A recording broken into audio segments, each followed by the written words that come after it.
Hey, what's up? Ian here, and today I'm going to talk about this FiiO FD15. It is a single dynamic driver IEM. Retail price for this is $150 US. It's available on FiiO's website. Do check out the unaffiliated link in the description below. So this is the box that it comes in. You can see a picture of the IEM in the front. There's no specs at the back, so I'm going to read out the specs to you from the website. The impedance is 32 ohms, sensitivity is 112, and the frequency range is 10 to 40,000 hertz. Okay, now let's talk about the accessories, and first the case. In fact, this is not a case, this is an ornament box, drawer style, and you can put an IEM in there, and you can build Lego on this box as well. So this is my Lego figurine. You can have fun with it. It's not really practical, you can't really bring this out. I mean, it's huge and quite a lot of sharp corners, so I wouldn't bring this out, but I'll just leave it on my desk as an ornament display, I would say.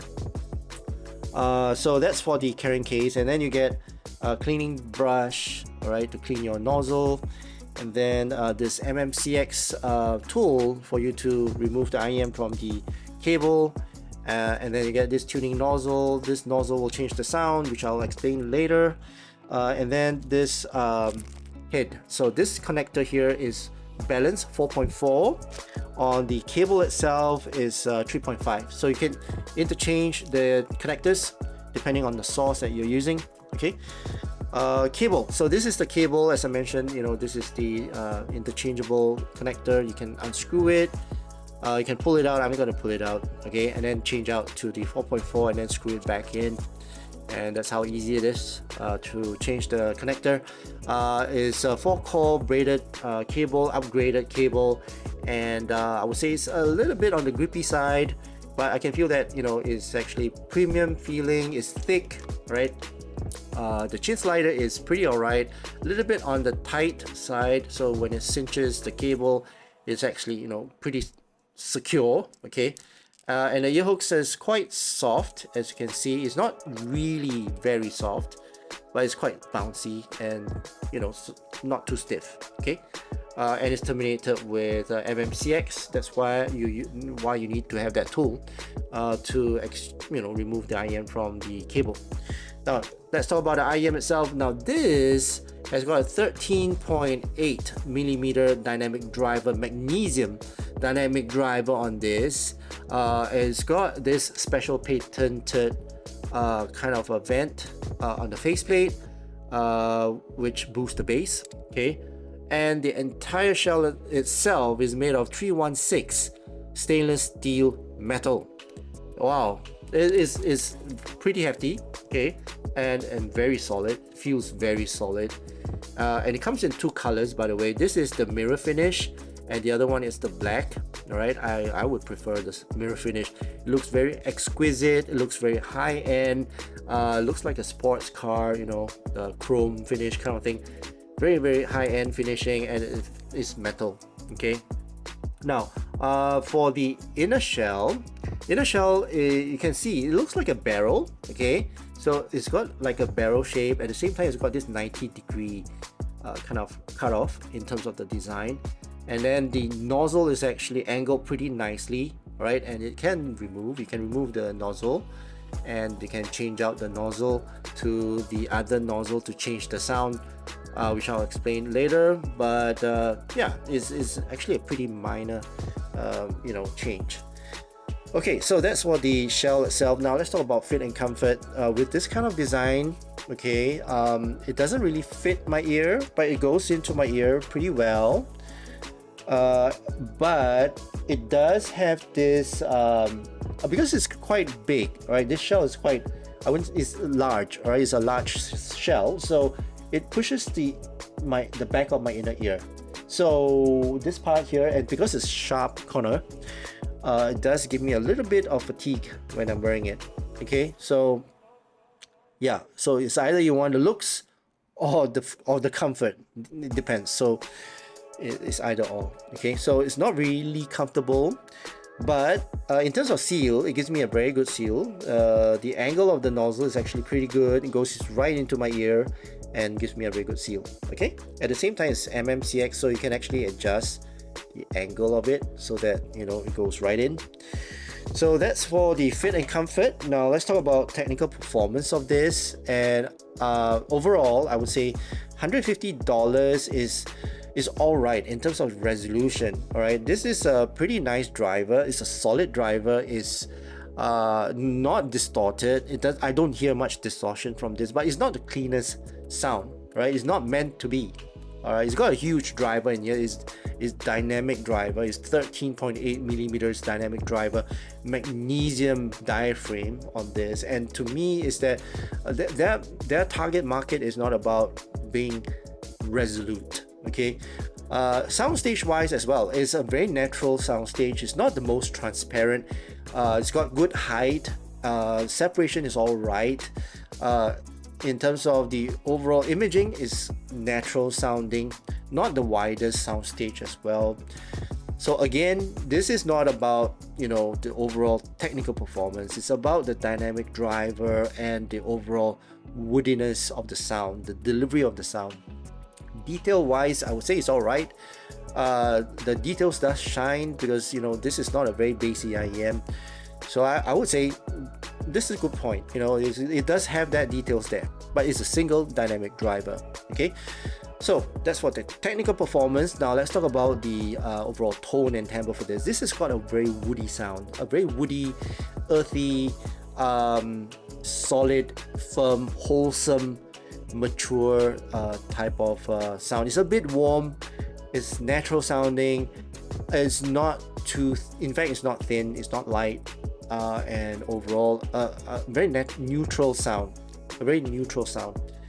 Okay, now let's talk about the sound signature. Let me just post the graph somewhere up here. Okay, so as you can see up here, this is the graph, and this is, I would say, a very smooth tuning. Overall, the bass is not intrusive. The mids are forward because the bass are not elevated. At the same time, the treble is smooth as well. As you can see, it's not a shouty or a sibilant type of treble. In fact, the big dip there at the 5K region here, that dip here makes this treble a little bit dark. Okay, so let's first talk about the sub bass. Sub bass is a little bit rolled off and is solid. It feels very firm. It's a very firm sub bass. The rumble is clean, very clear. It's not a boomy type of sub bass. At the same time, it's got a good weight to the sub bass. Neutral. It's not a bass head type of sub bass, but it's a very solid type of sub bass. The mid bass is very punchy. In fact, I would say it's fast. It's a bit fast. And is not a very light punch as well. The impact is really good, solid. It comes really fast, goes really fast as well. So in terms of the mid bass and the sub bass, I would say it's actually pretty neutral. Yeah.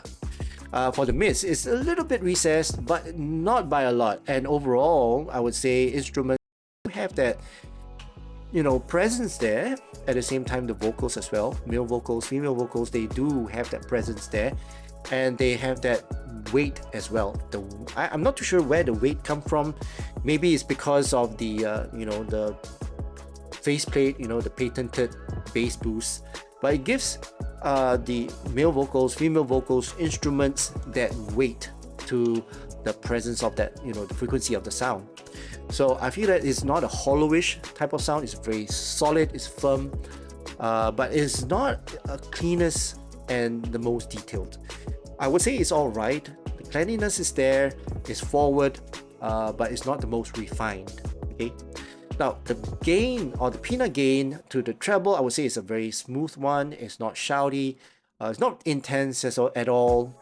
And also it's not spicy. All right, it's a very smooth transition to the treble. Treble is dark.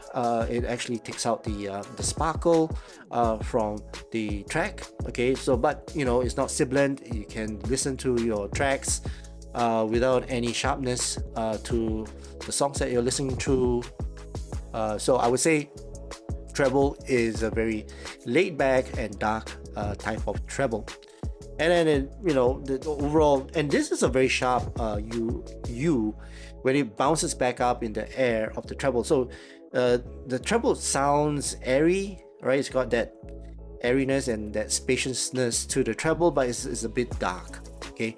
And it rolls off. Let me just compare it with the Harman Target. As you can see, it rolls off pretty sharply. Okay, it's not a very natural roll off when it comes to the treble. So my cymbal crashes, they sound a little bit short, unnatural. Claps and all that, the higher end frequencies, they sound a little bit unnatural. Okay, so if you compare it with the Harman Target, as you can see, the sub bass is about 4 dBs below the Harman Target, but the lower mids and the mids is actually pretty forward. Okay, and then the peanut gain to the treble is actually very smooth, well below the Harman Target, and at the 5K region it does drop pretty sharply to reduce that sibilance and the sharpness, and it bounces back up again at the 10K region to give you that airiness, and it rolls out pretty sharply as well. Okay, so that's for the overall tuning of this FiiO FD15. I would say this sound is pretty unique. Overall is I wouldn't say lean, it's not thin as well. It's actually pretty solid type of sound. The dynamic sound of this driver, I can feel it, alright, and I can hear it as well. Very firm type of driver as well. So delivery of sound is very firm. It's not the cleanest, again I mentioned. So who is this for? This is actually for those who likes looks at the same time sound. So this is not a unique tuning. I would say this has got a very smooth tuning, very tolerable treble, and it's suitable for pop songs, casual songs, classical as well. Actually, if you listen to classical on this, they do sound really good without the bass boost. So overall, all-rounder, I would say, a very neutral type of tuning, as you can see from the graph. So $150 for aesthetics. Okay, I would say if you want to show off, you want to show people that you are wearing a very nice earphone, this is the IM to go for. Okay, now let's compare it with Dunu. So I have Dunu right here. Okay, this is the Dunu Da Vinci, and this is the FD15. So if you look at the graph, Dunu has got much more bass. In terms of the detail retrieval, Dunu is much cleaner and retrieves much more details as compared to the FD15. But when it comes to dynamic sound, the overall firmness, the wholeness of the sound, the FD15 sounds better. Okay, it's more firm, it's more solid, more wholesome, and cleaner, and more solid, I would say. But bass wise, this is more fun, and I would say sounds more exciting, I would say, as well. So overall, it depends on what you want to listen to. For me, the FD15 would sound a bit more solid and more engaging when it comes to the bass. This one is a bit, muddy, but I wouldn't say muddy, but it's a bit too much for me. Okay, now let's compare it with also, let me just bring out this SimGod. Okay, so this is the SimGod Super Mix 4. Okay, now in terms of the sound separation, the Super Mix 4 sounds much cleaner. When I listen to Hotel California, this sounds much more separated when it comes to the sound separation. Soundstage is wider as well, but this one, FD15, sounds more solid. It's got a nicer bass shelf, even though the bass on the Super Mix 4 is much more, but it's not as clean and solid and firm as the FD15. Okay, treble wise, I would say both of them sound quite similar, but I would say, yeah, the FD15 would sound a bit more firm and wholesome as compared to the Super Mix 4. Super Mix 4 is definitely cleaner in sound, much more wider in soundstage, and not as dynamic as the FD15. Okay.